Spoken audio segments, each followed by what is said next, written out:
വേഗം വരുന്ന കർത്താവായ യേശുക്രിസ്തുവിന്റെ നാമത്തിൽ എല്ലാ വിശുദ്ധന്മാർക്കും സ്നേഹവന്ദനം. കർത്താവിൻ്റെ കൃപയാൽ നമുക്ക് ഒരു ദിവസം കൂടി കർത്താവ് ദാനമായി തന്നു. ഈ മരുഭൂയാത്രയിൽ ഓരോ ദിവസവും ലഭിക്കുന്നത് നമുക്ക് കർത്താവിനോട് കൂടി ചെലവഴിക്കുന്നതിനേക്കാൾ സന്തോഷപ്രദം മറ്റൊന്നുമില്ല. കർത്താവിനെ കേൾക്കുക എന്നുള്ളത് ഒരു ഭക്തന്റെ ജീവിതത്തിലെ അവൻ ഏറ്റവും ആഗ്രഹിക്കുന്നൊരു കാര്യമാണ്. ഞാൻ വിശ്വസിക്കുന്നത് നിങ്ങൾക്കെല്ലാവർക്കും കർത്താവിനെ കേൾക്കുവാൻ അതുപോലുള്ളൊരു താല്പര്യവും ആഗ്രഹവും ഉണ്ടെന്ന്. നിശ്ചയമായിട്ടും നമുക്ക് നിത്യതയിൽ നാം എപ്പോഴും കർത്താവിനോടുകൂടി ആയിരിക്കും, കർത്താവിനെ നമ്മൾ കേട്ടുകൊണ്ടിരിക്കും. അങ്ങനെയൊരു ആഗ്രഹം, അങ്ങനെയൊരു അനുഭവത്തിൽ നമുക്ക് ആയിരിക്കണമെങ്കിൽ ഇവിടെ വെച്ചും നമുക്ക് കർത്താവിനോടുകൂടി ആയിരിക്കുവാനും കർത്താവിനെ കേൾക്കുവാനുമുള്ള ഒരു വലിയ താല്പര്യം ഉണ്ടായിരിക്കണം. നിത്യത എത്ര വലുതാ, എത്ര ശ്രേഷ്ഠമാ, എത്ര ആനന്ദപ്രദമാ. ആ ആനന്ദം നമുക്ക് ഇവിടെയും കർത്താവിൻ്റെ സന്നിധിയിലായിരുന്നുകൊണ്ട് നമുക്ക് പ്രാപിക്കാൻ കഴിയും. അപ്പോൾ ഇന്ന് ഞാൻ നിങ്ങളോട് പറയാൻ ആഗ്രഹിക്കുന്നത് കപടഭക്തി എന്നൊരു വിഷയമാണ്. നമുക്കറിയാം, ഇന്ന് വിശ്വാസ കോളത്തിൽ അനേക കപടഭക്തന്മാരാൽ വഞ്ചിക്കപ്പെടുന്നുണ്ട്. അപ്പോൾ കർത്താവ് തന്നെ പഠിപ്പിച്ചപ്പോൾ വളരെ മുന്നറിയിപ്പായിട്ട് പറഞ്ഞൊരു കാര്യമാണ് കപടഭക്തിയെക്കുറിച്ച്. അപ്പോൾ നമ്മൾ വഞ്ചിക്കപ്പെടാതിരിക്കണമെങ്കിൽ നമ്മൾ ഈ കപടഭക്തി എന്താണെന്നും അല്ല ഇനി എന്നിൽ തന്നെ അങ്ങനെയുള്ള കപടഭക്തി ഉണ്ടോ എന്നും നമ്മൾ ഒരു സ്വയശോധന ചെയ്യുന്നത് വളരെ നന്നായിരിക്കും. കാരണം കപടഭക്തിയെ ദൈവം വെറുക്കുന്നു. അതുകൊണ്ട് എന്നിലുള്ള ഭക്തി യഥാർത്ഥ ഭക്തിയാണോ, അതിൽ കർത്താവ് സന്തോഷിക്കുന്നുണ്ടോ എന്നൊരു ചെറിയ പഠനമാണ് ഇന്ന് ഞാൻ ഈ ചുരുങ്ങിയ സമയം കൊണ്ട് നിങ്ങളുമായിട്ട് പങ്കുവയ്ക്കാൻ ആഗ്രഹിക്കുന്നത്. അതിനെ ആദ്യമായിട്ട് തന്നെ വായിക്കാൻ ആഗ്രഹിക്കുന്നത് ലൂക്കോസിന്റെ സുവിശേഷം 12-ാം അധ്യായം അതിന്റെ 1-ാം വാക്യമാണ്. കർത്താവ് പറഞ്ഞു, അതിനിടെ പുരുഷാരം തമ്മിൽ ചവിട്ടുവാൻ തക്കവണ്ണം 1000 തിങ്ങിക്കൂടിയപ്പോൾ അവൻ ആദ്യം ശിഷ്യന്മാരോട് പറഞ്ഞു തുടങ്ങിയത്, പരീശന്മാരുടെ പുളിച്ച മാവായ കപടഭക്തി സൂക്ഷിച്ചുകൊള്ളുവിൻ. അപ്പോൾ വലിയ ജനാവലി കൂടി വന്നപ്പോൾ അവിടുന്ന് ആദ്യമായിട്ട് ശിഷ്യന്മാരോട് പറയുന്നൊരു കാര്യമാണ്. എന്താണെന്നറിയാമോ? പരീശന്മാരുടെ പുളിച്ച മാവായ കപടഭക്തി സൂക്ഷിച്ചുകൊള്ളുവിൻ. ഈ കപടഭക്തി ഒരു പുളിച്ച മാവാണ്. പുളിപ്പ് പാപത്തെ കാണിക്കാന്ന് നമുക്കറിയാം. അപ്പോൾ അവരുടെ കപടഭക്തിയെ സൂക്ഷിക്കുക. നമ്മൾ ചിന്തിക്കണം, ഈ കപടഭക്തി എന്നാൽ എന്താണ് എന്ന് പറഞ്ഞാൽ അകമേ ഇല്ലാത്തതും പുറമേ മാത്രം കാണിക്കുന്നതുമായൊരു കാര്യമാണ് കപടഭക്തി. അകത്തില്ല, അകത്ത് മുഴുവൻ കപടതയാണ്. എന്നാൽ പുറമേ അവരുടെ പെരുമാറ്റങ്ങളും അവരുടെ വാക്കുകളും എല്ലാം കേട്ടു കഴിഞ്ഞാൽ അവർ ഭയങ്കര ഭക്തരാണെന്ന് തോന്നും. അത് നമ്മൾ അഭിനയഭക്തി. നമുക്കറിയാം, പിന്നെ ഈ പുറമേയില്ല അഭിനയം മാത്രമാണ്. അവർ വലിയ തട്ടിപ്പുകാരായിരിക്കും. ഈ തട്ടിപ്പുകാർ എപ്പോഴും അഭിനയിക്കാരായിരിക്കും. അപ്പോൾ നമുക്കറിയാമല്ലോ, യഥാർത്ഥമായ പൂക്കളും പ്ലാസ്റ്റിക് പൂക്കളും തമ്മിൽ ആകർഷണം ഈ പ്ലാസ്റ്റിക് പൂക്കളാണ്.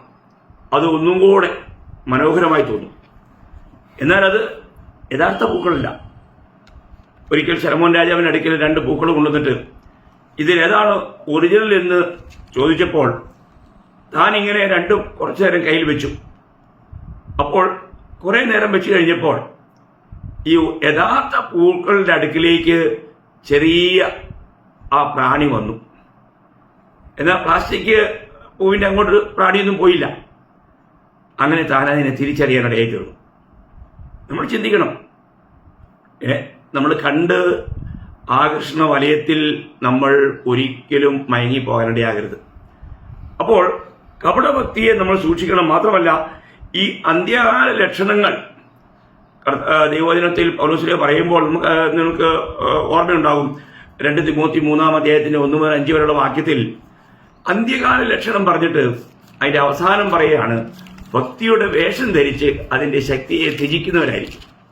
അപ്പോൾ ഭക്തിയുടെ വേഷമുണ്ട്, എന്നാൽ അതിന്റെ ശക്തിയില്ല. എന്ന് പറഞ്ഞാൽ യഥാർത്ഥമായ ഒരു വിശുദ്ധ ജീവിതം ഇല്ലാത്തതുകൊണ്ട് അവർക്ക് മറ്റുള്ളവരെ സ്വാധീനിക്കുവാൻ കഴിയുന്നില്ല. അതെ, ഈ അന്ത്യകാലത്ത് നമ്മൾ വളരെ ശ്രദ്ധിക്കേണ്ട ഒരു കാര്യമാണ്. നമ്മൾ ഒരു യഥാർത്ഥ ഭക്തനാണോ എന്ന് നമ്മളെ തന്നെ അറിയുക. നമുക്കറിയാം, ഈ കപട ഭക്തന്മാരൊരിക്കലും യാതൊരു നിലയിലും കഷ്ടപ്പെടാനായിട്ട് ഒരുക്കമുണ്ടായിരിക്കുകയില്ല. അവർ ആൾക്കാരെ വഞ്ചിച്ച് എങ്ങനെയെങ്കിലും തിന്നു കുടിച്ച് സുഖമായിട്ട് ജീവിക്കും. ഇന്നങ്ങനെ എത്രയോ കർത്താവിന്റെ വേലക്കാരെന്ന് പറയുന്നവരുണ്ട്. അവരുടെ ജീവിതം സുഖജീവിതമാണ് അവരുടെ ലക്ഷ്യം.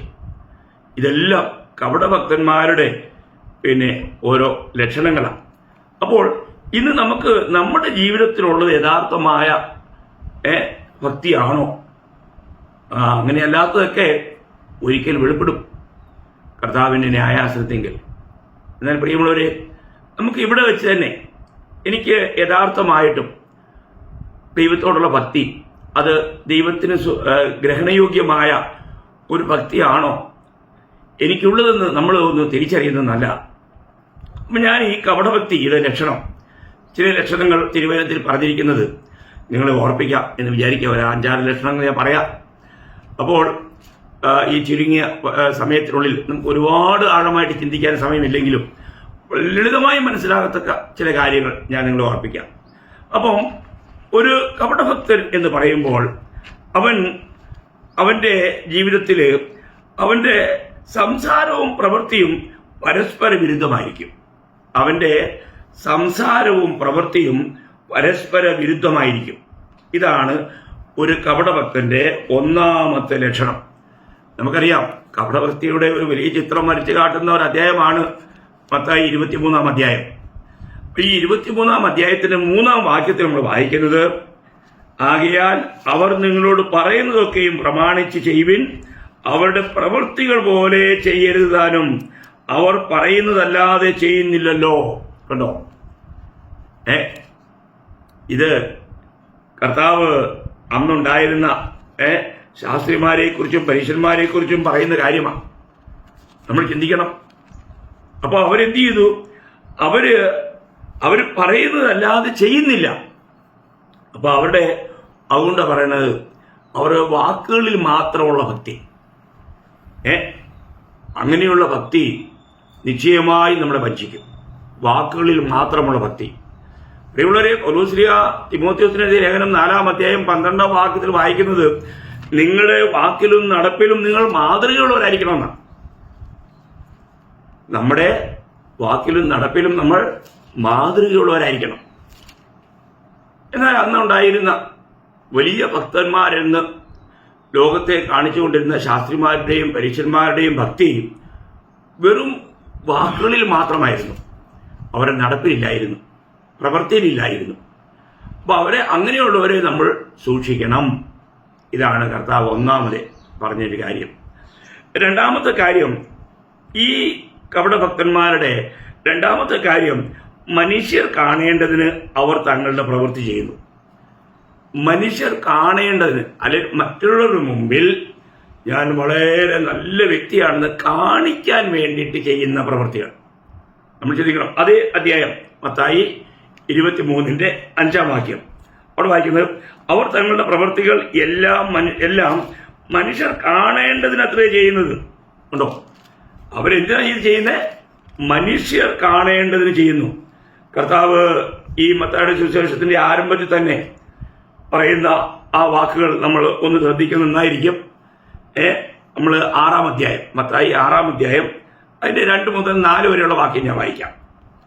ആകയാൽ ഭിക്ഷ കൊടുക്കുമ്പോൾ മനുഷ്യരാൽ മാനം ലഭിപ്പാൻ പള്ളികളിലും വീതികളിലും കപടഭക്തിക്കാർ ചെയ്യുന്നത് പോലെ നിന്റെ മുമ്പിൽ കാഹളം ഊതിക്കരുത്. അവർക്ക് പ്രതിഫലം കിട്ടിപ്പോയി എന്ന് ഞാൻ സത്യമായിട്ട് നിന്നോട് പറയുന്നു. നീയോ ഭിക്ഷ കൊടുക്കുമ്പോൾ നിന്റെ ഭിക്ഷ രഹസ്യത്തിലായിരിക്കേണ്ടതിന് വലങ്കൈ ചെയ്യുന്നത് എന്ത് എന്ന് ഇടങ്കൈ അറിയരുത്. രഹസ്യത്തിൽ കാണുന്ന നിന്റെ പിതാവ് നിനക്ക് പ്രതിഫലം തരും. അപ്പോൾ ഇവിടെ കപടഭക്തിക്കാരെന്ത് ചെയ്യുന്നു? അവരെല്ലാവരും, ഞാൻ ഇങ്ങനെ പറയാറുണ്ട്, ഒരിക്കല് ഒരു യജമാനത്തിയും അവരുടെ വീട്ടിലെ ഒരു ദാസിയും ഇങ്ങനെ വിശ്വാസികൾ അവര് ആരാധനയിൽ പോകുമ്പോൾ ഈ യജമാനത്തി എപ്പോഴും ഇപ്പൊ ഇന്നത്തെ ലെവലിൽ പറഞ്ഞ 500-ന്റെ നോട്ട് ഇങ്ങനെ നീട്ടിപ്പിടിച്ചുകൊണ്ട് ഇങ്ങനെ അതാ സ്തോത്രക്കാഴ്ചയുടെ ഇത് വരുന്നതിന് മുമ്പ് തന്നെ അവരിങ്ങനെ നീട്ടിപ്പിടിച്ചിട്ട് ഇങ്ങനെ ഇങ്ങോട്ട് കൊണ്ടുപോവാ. അപ്പം എന്നിട്ട് എല്ലാവർക്കും കാണാം അവര് 500 നോട്ടായിട്ടെ. എന്നാൽ അവിടെ ആ ദാസി അവർ പോകുമ്പോഴത്തേക്ക് എപ്പോഴും ഒരു രൂപയുടെ കോയിൻ അതിനകത്ത് ഇങ്ങനെ ചുരുട്ടിക്കൂട്ടി അങ്ങിടും. അപ്പം ആ ദാസി ഇട്ടത് 1 രൂപ നാണയത്തൊട്ടാണെന്ന് ഈ യജമാനത്തിക്കും അറിയാം. കാരണം അവർ പാവപ്പെട്ട സ്ത്രീയാണ്. അവർക്ക് കിട്ടുന്ന തുച്ഛമായ ശമ്പളത്തിൽ നിന്നും അവർ കർത്താവിൻ്റെ മുഖത്തിന് വേണ്ടി അർപ്പിക്കുന്നത്. അപ്പോൾ 2 പേരും മരിച്ചു. അപ്പോൾ മറ്റ് സ്വർഗത്തിൽ ചെന്നപ്പോൾ അവരെ ഇങ്ങനെ കൊണ്ടുപോവുകയാണ്. കൊണ്ടുപോയി കഴിഞ്ഞപ്പോഴത്തേക്കും ഈ ദാസിയുടെ പേര് രൂത്ത് എന്നാണ്. അപ്പം ഇതൊരു ഭാവനയാണോ, ഒരു വലിയ ബംഗ്ലാവ് കൊട്ടാരം അവിടെ എഴുതി വെച്ചിരിക്കുക രൂത്ത് സ്വാഗതം എന്ന് അവിടെ നിന്ന് ഇങ്ങനെ സൗണ്ട് വരികയാണ്. സ്വർഗദൂതൻ പറഞ്ഞു, ഇതാണ് നിനക്കുള്ള ഭവനം. അവൾ ഭയങ്കര സന്തോഷമായി. അവൾ ആ ഭവനത്തിലേക്ക് പ്രവേശിച്ചു. അപ്പോൾ ഈ യജമാനത്തിൽ കൂടെ ഉണ്ട്. അപ്പോൾ യജമാനത്തിൽ ഉള്ളിൽ വിചാരിച്ചു, എൻ്റെ ദാസിയായ രൂത്തിന് ഇത്രയും നല്ല ഭയങ്കര കൊട്ടാരം കിട്ടിയെങ്കിലും എൻ്റെത് എങ്ങനെയായിരിക്കും? താനിങ്ങനെ ഉള്ളിലിങ്ങനെ ഭാവിച്ച് വിചാരിച്ച് പോവുക. അപ്പം യൂദൂതനിങ്ങനെ കൂട്ടിക്കൊണ്ട് പോവാം. അപ്പം ആ VIP വലിയ കൊട്ടാരങ്ങളെല്ലാം കഴിഞ്ഞു. അതെല്ലാം കഴിഞ്ഞ് സാധാരണ നിലയിലുള്ള കെട്ടിടങ്ങളായി, അതും കഴിഞ്ഞ് കുടിലുകളായി, അതിനും അപ്പുറത്തേക്ക് ഇങ്ങനെ പോവുക. അപ്പോഴത്തേക്കും 2-3 ദൂതന്മാരവിടെ ഗന്തിയും വെച്ചേക്കാതിരിക്കുക, തോണ്ടിയൊക്കെ ആയിട്ട്. അപ്പോൾ അവിടെ ചെന്നപ്പോഴത്തേക്കും അവിടെ എഴുതിയിരിക്കുക സലോമി, യജമാനത്തിൻ്റെ പേരെ സലോമി.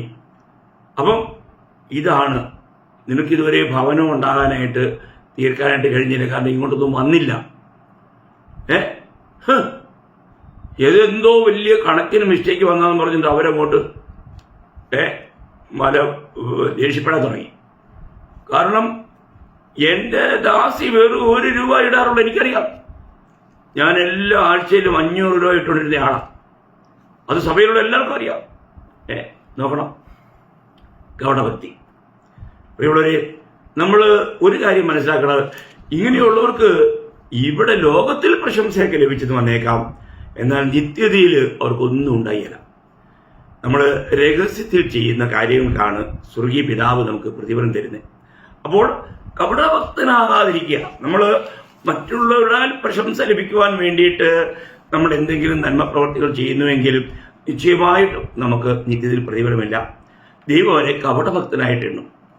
അപ്പോൾ ഇതാണ് കർത്താവ് പറഞ്ഞ ഇവിടുത്തെ 2ാമത്തെ കാര്യം.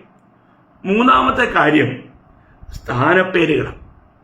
കപടഭക്തന്മാർക്ക് എപ്പോഴും സ്ഥാനപ്പേര് എന്ന് പറയാൽ അവർക്ക് ടൈറ്റിൽ ഉണ്ടാവും, അവർക്ക് യശസ് വേണം, ഹോണർ, അവർക്ക് ആദരവ് വേണം, റെസ്പെക്ട്. അപ്പൊ ഇതൊക്കെ കിട്ടാൻ വേണ്ടിയിട്ട് ആൾക്കാർ പലതും ചെയ്യും. ഇവിടെ ഈ 23-ാം അധ്യായം, മത്തായി 23-ാം അധ്യായത്തിൽ തന്നെ കർത്താവ് പറയുന്നുണ്ട്, നിങ്ങളോ റബി എന്ന് പേരെടുക്കരുത്, ഒരുത്തനത്രേ നിങ്ങളുടെ ഗുരു, നിങ്ങളോ എല്ലാവരും സഹോദരന്മാർ, ഭൂമിയിൽ ആരെയും പിതാവെന്ന് വിളിക്കരുത്, ഒരുത്തനത്രേ നിങ്ങളുടെ പിതാവ്, അത് സ്വർഗസ്ഥൻ തന്നെ. നിങ്ങൾ നായകന്മാർ എന്നും പേരെടുക്കരുത്, ഒരുത്തനത്രേ നിങ്ങളുടെ നായകൻ ക്രിസ്തു തന്നെ. കണ്ടോ, എത്ര സരളമായിട്ടാണ് കർത്താവ് ഈ കാര്യങ്ങൾ ഉപദേശിച്ചിരിക്കുന്നത്. എന്നാൽ നമ്മൾ ഇന്ന് ക്രിസ്തീയ ഗോളത്തിലേക്ക് നോക്കുമ്പോൾ അവിടെ എന്താണ് കാണുന്നത്? അവർക്ക് റബി എന്നും ഗുരു എന്നും നായകൻ എന്നും ഒക്കെയുള്ള ആ പേരുകളാണ് അവർ ആഗ്രഹിക്കുന്നത്. എന്ന് പറഞ്ഞാൽ ഇന്ന് അതിനെ വിളിക്കുന്നത് എങ്ങനെയാ? പാസ്റ്റർ, റവറൻഡ്, തിരുമേനി, പരിശുദ്ധ പിതാവ്, ഇങ്ങനെയുള്ള പ്രയോഗങ്ങളൊന്നും അരുതെന്നാണ് കർത്താവ് പഠിപ്പിച്ചത്. അവർ കർത്താവിൻ്റെ പഠിപ്പിക്കലിൽ നിന്നും ഇന്ന് സഭകൾ എത്രയോ ദൂരം പോയിരിക്കുന്നു.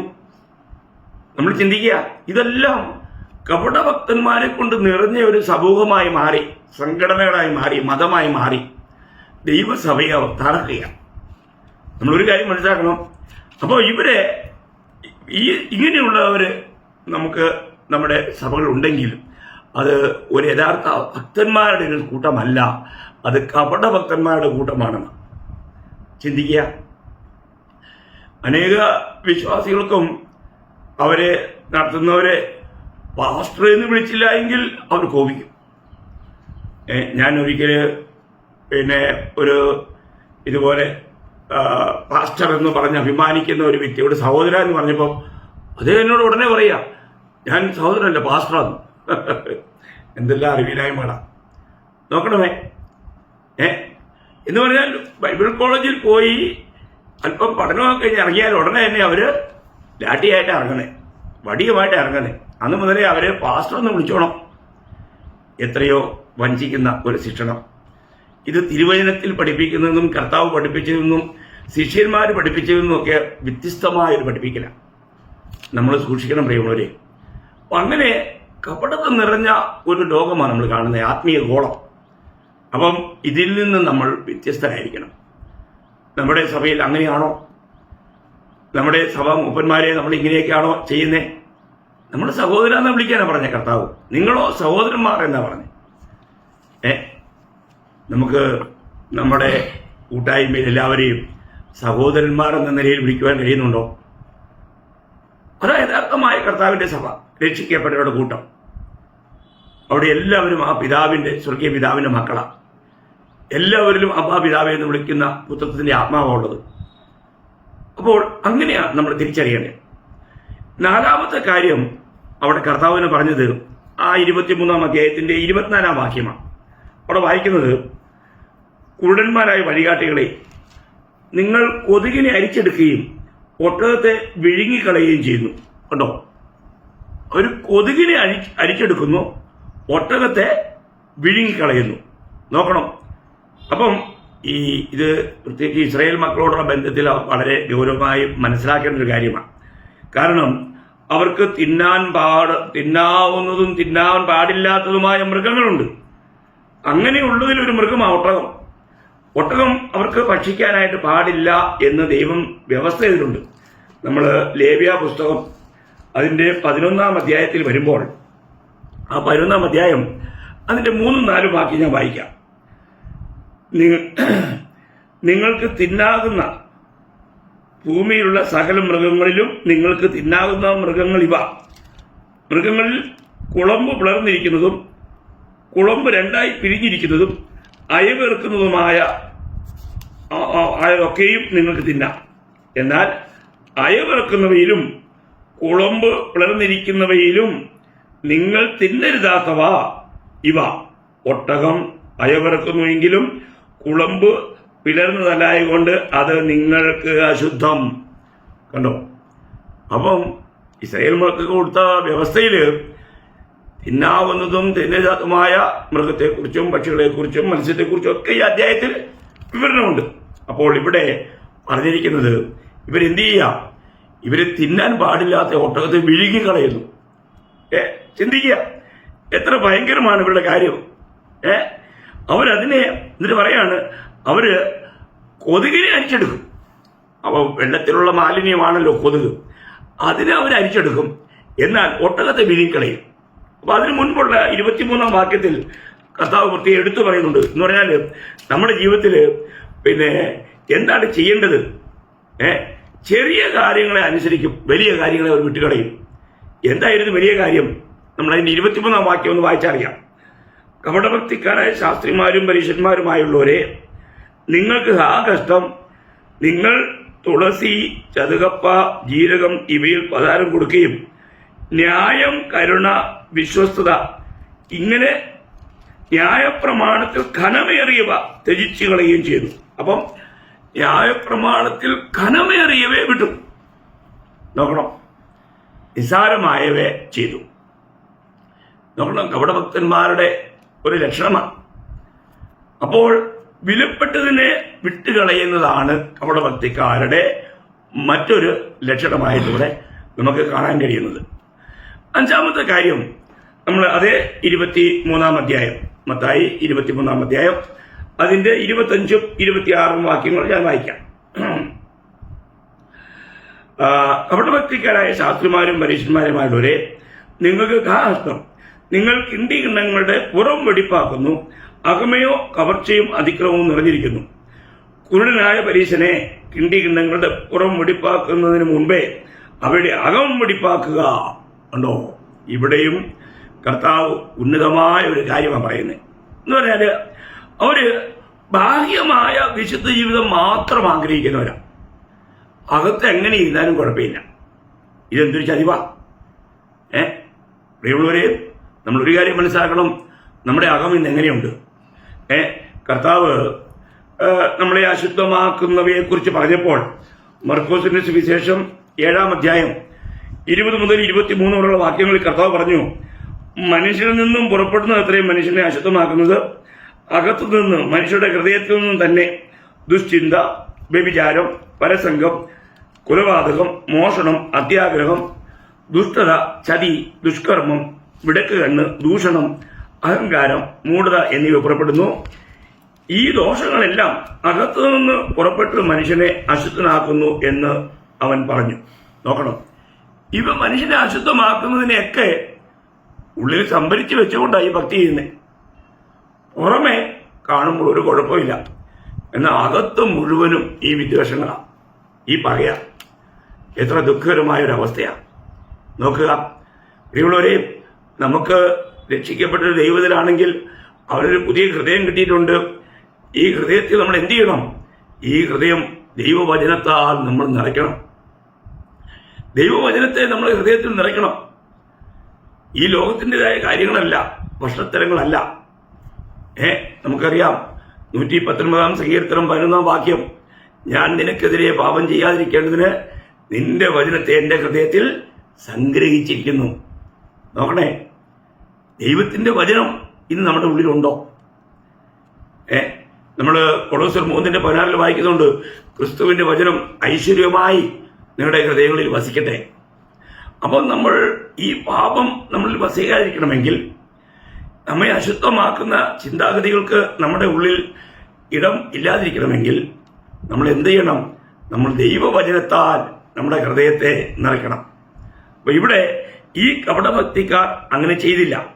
അപ്പം അവരുടെ ഇതെന്ന് പറഞ്ഞാല് മറ്റുള്ളവരെ കാണിക്കാൻ വേണ്ടി, മറ്റുള്ളവർ നോക്കുമ്പോൾ ഞങ്ങൾ വളരെ ഭക്തന്മാരായി കാണപ്പെടണം, അതുകൊണ്ട് അവര് പുറമേയുള്ള കാര്യങ്ങൾക്ക് മാത്രമാണ് അവര് വില കൊടുത്തത്. എന്നാൽ കർത്താവിന്റെ വചനം, നമ്മള് പുറമെ എത്ര മോടിയുള്ള എത്ര നല്ല വസ്ത്രം ധരിച്ചാലും നമ്മുടെ ഹൃദയത്തെ കാണുന്ന കർത്താവിന്റെ സന്നിധിയിൽ നമ്മൾ എപ്രകാരമുണ്ട്.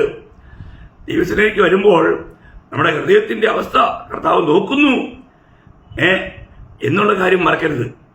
കാരണം ഹൃദയത്തില് സത്യമാണ് ദൈവം ഇച്ഛിക്കുന്നത്.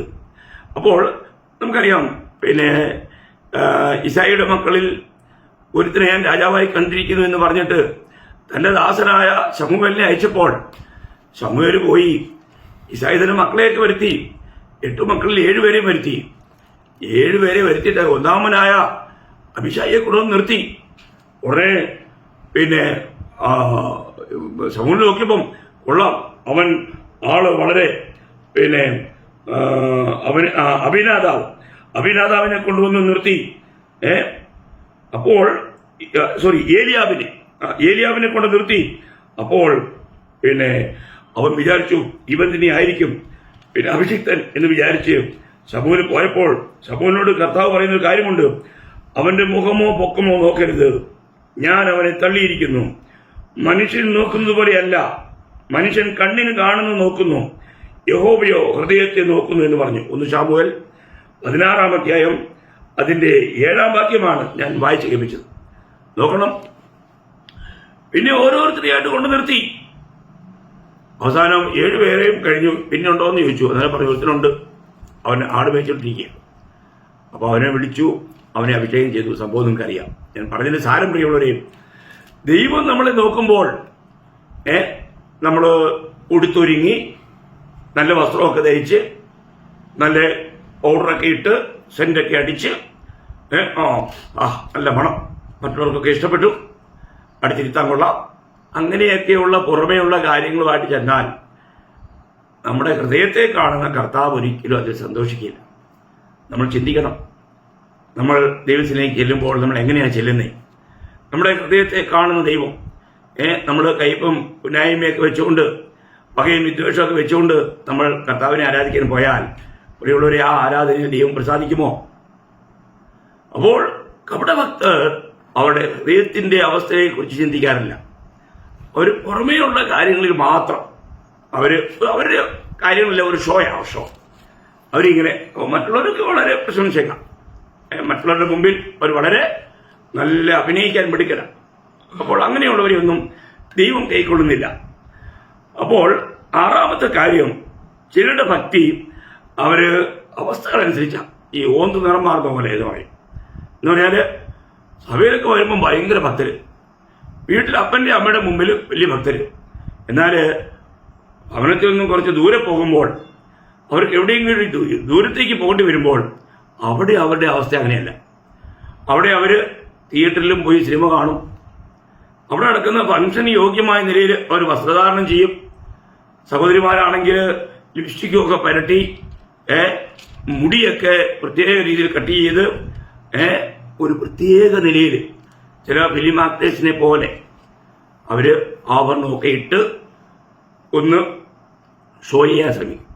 നോക്കണം പ്രിയമുള്ളവർ, ഇതെല്ലാം കപടഭക്തിയുടെ ലക്ഷണങ്ങളാണ്. അവർക്ക് ദൈവങ്ങളുടെ കൂടെ ഉണ്ടെന്നോ ഞാനൊരു ദൈവബോധത്തിലാണെന്നുള്ള ആ ബോധം അവർക്കില്ല. അപ്പൊ ഇത് ഇങ്ങനെ ഒറ്റപ്പെടുന്ന സമയത്ത് അവരുടെ പ്രവൃത്തികളിലൂടെ ചെയ്തികളിലൂടെ നമുക്ക് കാണാൻ കഴിയും. അപ്പൊ നമ്മൾ ചിന്തിക്കണം, നമ്മൾ യഥാർത്ഥത്തിൽ എവിടെ പോയാലും അവിടെ കർത്താവിനോട് കൂടെ ഉണ്ടെന്നുള്ള ആ ഒരു കാര്യം, ആ ഒരു ഓർമ്മ നമ്മളെ ഭരിക്കുന്നുണ്ടോ? അവര് ഓരോ കാര്യങ്ങളും ചെയ്യുന്നത് എന്തിനു വേണ്ടിയിട്ടാണ്? സ്വന്തം പുകഴ്ചയ്ക്ക് വേണ്ടിയിട്ട്. അപ്പം ഇന്ന് അനേകരുടെയും ഭക്തി അങ്ങനെയാണ്, മറ്റുള്ള മുമ്പിൽ നല്ലവരായി ചമയുക. അപ്പോൾ നമ്മൾ വളരെ ഗൗരവമായി ചിന്തിക്കേണ്ട ഒരു കാര്യമാണ്, അങ്ങനെ അഭിനയിക്കുന്ന ഒരു ഭക്തിയാണോ ഞാൻ ചെയ്യുന്നത്? ജനങ്ങളെല്ലാവരും നമ്മളെക്കുറിച്ച് അവർ നല്ല ഭക്തനാണ് എന്നൊക്കെ പറഞ്ഞു വന്നേക്കാം. എന്നാൽ പ്രിയമുള്ളവരെ, ലോകം മുഴുവനും നമുക്ക് സർട്ടിഫിക്കറ്റ് തന്നാലും സ്വർഗത്തിലെ ദൈവത്തിൽ നിന്നുള്ള ഒരു സാക്ഷി നമുക്ക് ലഭിക്കുന്നില്ല എങ്കിൽ നമ്മുടെ ഭക്തി കൊണ്ട് ഒരു പ്രയോജനമില്ല. നമ്മൾ 2 കൊരിന്ത്യർ അതിന്റെ 10-ാം അധ്യായം 2 കൊരിന്ത്യർ 10-ാം അധ്യായം അതിന്റെ 17-ാം വാക്യത്തിൽ വായിക്കുന്നത്, തന്നെത്താൻ പുകഴ്ത്തുന്നതല്ല കർത്താവ് പുകഴ്ത്തുന്നത്രേ കൊള്ളാവുന്നവൻ. തന്നെത്താൻ പുകഴ്ത്തുന്നവനല്ല കർത്താവ് പുകഴ്ത്തുന്നവനത്രേ കൊള്ളാവുന്നവൻ. നോക്കണം, അപ്പൊ കർത്താവിൽ നിന്നുള്ള പ്രശംസ, ലോകം മുഴുവൻ പ്രശംസിച്ച് പറയുന്ന ഒരു കാര്യമില്ല. കർത്താവ് നമ്മളെ പ്രശംസിക്കുന്നുണ്ടോ? കർത്താവ് നമ്മളിൽ പ്രസാദിക്കുന്നുണ്ടോ? കർത്താവ് നമ്മളിൽ ആനന്ദിക്കുന്നുണ്ടോ? ഇതാ നമ്മൾ മനസ്സിലാക്കേണ്ടത്. ഇവൻ എൻ്റെ ദാസനാണ്, ഇവൻ എൻ്റെ പൈതലാണ്, ഇവൻ എൻ്റെ സ്വന്തമാണെന്ന് പറയുവാൻ കർത്താവിന് കഴിയുന്നുണ്ടോ? അങ്ങനെയുണ്ടെങ്കിൽ നമ്മുടെ ജീവിതം വളരെ ധന്യമാണ്. ഇത് നമുക്ക് ആത്മാവിൽ കേൾക്കുവാൻ കഴിയണം. അതോ അന്ന് നമുക്കറിയാം 25:41 പിശാചിനും അവന്റെ ദൂതന്മാർക്ക് ഒരുക്കിയിരിക്കുന്ന നിത്യാഗ്നിയിലേക്ക് പോകുമെന്ന് പറയുന്ന ആ വാക്കാണോ ഈ ഭക്തിയിലൂടെ അവസാനം ലഭിക്കുന്നത് എന്ന് നമ്മൾ ചിന്തിക്കണ്ടേ? അതുകൊണ്ട് നമ്മളെ തന്നെ ഒരു സ്വയശോധന ചെയ്യുക. യഥാർത്ഥമുള്ള ഒരു ഭക്തിയുള്ള ജീവിതം, കപടതയില്ലാത്തൊരു ജീവിതം ഞാൻ നയിക്കുന്നുണ്ടോ? ഇല്ലെങ്കിൽ എങ്ങനെയെങ്കിലും ഭക്തനാണെന്ന് മറ്റുള്ളവരെ കാണിച്ച് മറ്റുള്ളവരുടെ മുമ്പിൽ മിടുക്കനായി തീർന്ന് ജീവിച്ച് മറ്റുള്ളവരാൽ എല്ലാവരാലും പ്രശംസിക്കപ്പെടുന്ന ഒരു പാത്രമായി ജീവിച്ച് അവസാനം ആ തീയിലേക്ക് പോകാൻ ഇടയാക്കരുത്. ഇവിടെ വെച്ച് നാം മാനസാന്തരപ്പെടേണ്ട സമയത്ത് മാനസാന്തരപ്പെടണം. സഭയ്ക്കുള്ള ദൂതിലെല്ലാം കർത്താവ് എടുത്തു പറയുന്ന കാര്യമാണ്. കാരണം കപടഭക്തി എന്ന വഞ്ചനയിൽ ഏത് വ്യക്തിയും കുടുങ്ങാം. കുറെ നാള് നല്ല ഭക്തനായി ജീവിച്ചിട്ട് വീണ്ടും കപടഭക്തിയിലേക്ക് വീണു പോകുന്ന പലരുണ്ട്. അപ്പോൾ ദൈവം വെറുക്കുന്നതായിരിക്കുന്ന ആ കപടഭക്തി ഇന്ന് എന്റെ ജീവിതത്തിലുണ്ടോ എന്ന് നമ്മൾ പരിശോധിക്കണം. എവിടെയെങ്കിലും മാനസാന്തരപ്പെടേണ്ട ആവശ്യമുണ്ടെങ്കിൽ അവിടെ നാം മാനസാന്തരപ്പെടണം. അപ്പോൾ കർത്താവ് പ്രസംഗിച്ച് തുടങ്ങിയപ്പോൾ തന്റെ ശിഷ്യന്മാരോട് പറഞ്ഞ ഒരു വലിയ കാര്യമാണ്, പരീശന്മാരുടെ കപടഭക്തിയെ സൂക്ഷിച്ചുകൊള്ളുകയും. ഇവരുടെ ഇന്ന് വിശ്വാസികളെന്ന് പറഞ്ഞുകൊണ്ട് അനേകരും കർത്താവുമായിട്ട് യാതൊരു ബന്ധവുമില്ലാതെ ക്രിസ്തുവിനെ കൂടാതെ തന്നെ ക്രിസ്ത്യാനിത്വത്തെ പണിയുവാൻ ശ്രമിക്കുന്ന അനേകരുണ്ട്. ഇവരെല്ലാം കപടഭക്തന്മാരായി അന്ന് എണ്ണപ്പെടും.